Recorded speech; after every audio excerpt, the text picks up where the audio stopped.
भारत के लिए एक बड़ी खुशखबरी। बुलेट की रफ्तार से दौड़ रही भारत के विकास की गाड़ी। पहली तिमाही में उम्मीद से ज्यादा जीडीपी ग्रोथ। वहीं जीडीपी ग्रोथ के आंकड़ों ने सभी को चौंका दिया है। अनुमान से बेहतर रहे हैं ये आंकड़े। ऐसे में कहा जा सकता है कि देश की अर्थव्यवस्था बुलेट ट्रेन की रफ्तार से आगे बढ़ रही है। भारत की जीडीपी ग्रोथ दर 7.8% दर्ज की गई है, जो पिछले साल की तुलना में कहीं ज्यादा है। यानी साफ है कि तमाम वैश्विक चुनौतियों और अमेरिकी टैरिफ के दबाव के बीच भी भारत की इकोनॉमी बुलेट ट्रेन की तरह तेजी से आगे बढ़ रही है। दरअसल भारत की आर्थिक सेहत का बड़ा अपडेट आया है। नेशनल स्टैटिस्टिक्स ऑफिस यानी कि एनएसओ ने अप्रैल जून तिमाही Q1 FY26 के जीडीपी ग्रोथ 7.8% रहने का अनुमान लगाया है।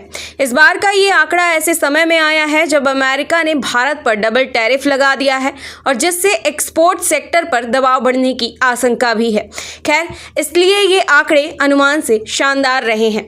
बता दें, जीडीपी के साथ ही GVA यानी कि ग्रॉस वैल्यू एडेड ने भी तेजी दिखाई है। दरअसल GVA की ग्रोथ 7.6% रही है, जिसका अनुमान 6.4% लगाया जा रहा था। वहीं जीडीपी ग्रोथ के आंकड़े अनुमान से बेहतर हैं। ऐसे में यह भी कहा जा सकता है कि देश की अर्थव्यवस्था बुलेट ट्रेन की रफ्तार से आगे बढ़ रही है। वहीं अब अगर पिछले वित्त वर्ष की चौथी तिमाही की बात करें तो ये ग्रोथ 7.4% और वित्त वर्ष 2025 की पहली तिमाही में 6.5% ही था। जानकारी के मुताबिक ब्लूमबर्ग ने इस तिमाही के लिए भारत की जीडीपी ग्रोथ 6.7% रहने का अनुमान लगाया है।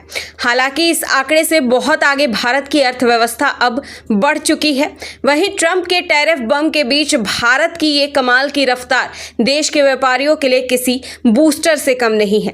अब आपको बताते हैं कि किस सेक्टर ने सबसे ज्यादा ताकत दिखाई है। बता दें, कंस्ट्रक्शन सेक्टर की वृद्धि दर 7.6% रही, जबकि पिछले साल पहली तिमाही में 10.1% थी। वहीं सर्विस सेक्टर की वृद्धि 9.3% रही, जबकि पिछले साल की पहली तिमाही में 6.8% थी। आपको बता दें कि माइनिंग सेक्टर की वृद्धि दर 3.1% रही, जबकि पिछले साल की समान तिमाही में 6.6% ही थी। वहीं एग्रीकल्चर सेक्टर की वृद्धि दर 3.7% रही, जबकि पिछले वर्ष की समान तिमाही में 1.5% थी। वहीं आपको बता दें कि मैन्युफैक्चरिंग सेक्टर की ग्रोथ 7.7% रही, जबकि पिछले पहली तिमाही में ये ग्रोथ 7.6% रही थी। इसके साथ ही सरकारी कंजम्पशन एक्सपेंडिचर 7.4% की दर से बढ़ रहे हैं, जबकि पिछले साल पहली तिमाही में 0.3% की गिरावट को झेलना पड़ा था। वहीं प्राइवेट कंजम्पशन ग्रोथ तिमाही 7% रही, जो पिछले साल पहली तिमाही में 8.3% की ऊंचाई पर थी। भारत की अर्थव्यवस्था पर आया ये अपडेट न सिर्फ कारोबारियों और निवेशकों के लिए राहत लेकर आया है, बल्कि ये दुनिया को भी दिखाता है कि भारत की ग्रोथ स्टोरी कितनी दमदार है। अब देखना होगा कि क्या ये तेजी महंगाई और रोजगार जैसे मोर्चा पर भी आम लोगों को सीधा फायदा पहुंचाएगी। फिलहाल के लिए इतना ही। खबरों के लिए लगातार बने रहिए।